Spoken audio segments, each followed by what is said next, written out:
అందరికీ నమస్కారములు. మీరు వీడినందు చూస్తున్న వసతి మూలికను మానతుకు తామర చెట్టు అని అంటారు.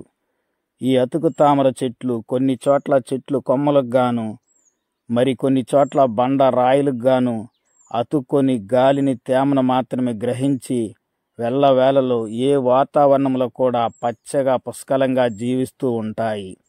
ఈ మానతుకు తామర చెట్లు పలానని లేకుండా చాలా రకముల చెట్లపై కనిపిస్తూ ఉంటాయి. అవన్నీ కూడా ఏదో ఒక రకంగా ఉపయోగపడే మూలికలే.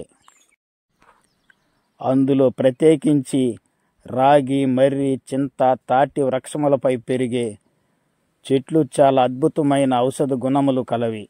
ఆయుర్వేద వైద్యములో వీటి ఉపయోగములు నాడీ స్పందన సంబంధిత సమస్యలను నివారించును, సూక్ష్మ నర్మల దుర్బలతను సరిచేసి రక్త ప్రసరణను మెరుగుపరిచి బలహీనతను సచ్చువాతమును నిర్మూలించును, జ్ఞానేంద్రియాలు, కర్మేంద్రియాలు, తన్మేంద్రియాల యొక్క వ్యవస్థను రంజింపజేసి శారీరక మానసిక ఒత్తిడిని శాంతింపజేసి మందతత్వమును చంచలత్వమును తొలగించి సురుకుతనమును ఉత్సాహమును కలిగించును.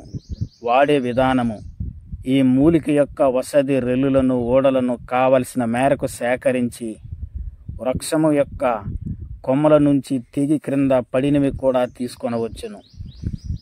ఈ ఆకులను ఓడలను కల్వమునందు మెత్తగా ముద్దగా నూరి అందులో అడవి ఎర్ర బచ్చలి ఆకురసం లేక నిమ్మరసమును కలిపి శరీరమునకు ఒత్తుగా లేపనముగా చేసుకొని 2.5 గంట తర్వాత చల్లని మంచినీటినందు స్నానము చేయవలెను.